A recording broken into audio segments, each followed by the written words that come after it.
Are you interested in making an investment and cannot figure out what to buy? Hi there, this is Blaine Carr, and today I'd like to provide a quick explanation of the various types of investments you can buy and how they will help you build and preserve your wealth. The investment universe is limitless, so I'm going to focus on liquid investments you can hold in an account. I'll classify these at a high level as investments in cash, bonds, and stocks. Cash is the investment you are probably most familiar with.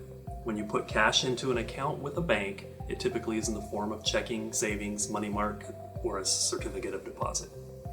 These investments can earn interest, but otherwise the value stays stable.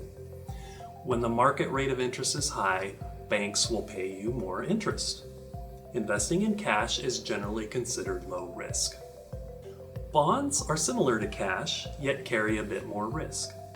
Organizations issue bonds to raise money for projects and other expenses. These loans get paid back over time with interest. Each bond is issued for a specified term and interest is generally paid at a fixed rate. Bond values can fluctuate, but most of the return comes from interest collected. Investing in bonds does contain risk. If the borrowing organization runs into financial trouble, the price of that bond can decrease, possibly even to zero.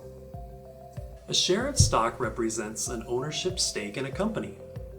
An investment in stock is made with the expectation the company will be profitable, appreciate in value, and possibly pay out a portion of earnings in the form of a dividend. The price of a stock will decline if a company delivers poor financial results.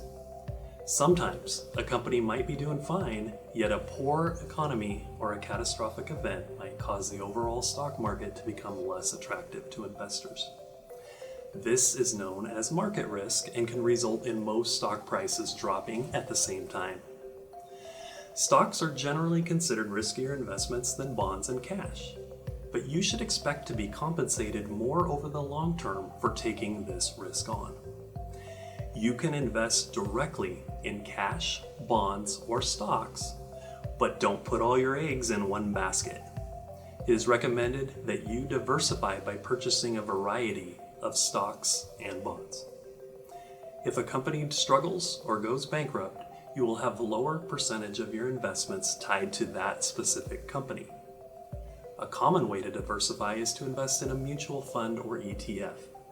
These are investments which diversify by purchasing tens, hundreds, or even thousands of different stocks or bonds so that you can keep things simple and be diversified. Mutual funds and ETFs are a good way to purchase stocks and bonds, but you need to understand what types of stocks and bonds these funds are holding. Okay, to summarize, cash is the lowest risk and pays you interest. Bonds carry a bit more risk and generally pay you more interest. And stocks contain even more risk and deliver an even higher rate of return over the long term. A well-diversified portfolio will contain some cash along with bonds and stock of multiple organizations. As always, you should check with an experienced wealth manager prior to buying and selling investments. Please share this with your friends and family. And also, I encourage you to check out our additional insights at www.petersenhastings.com. See you next time.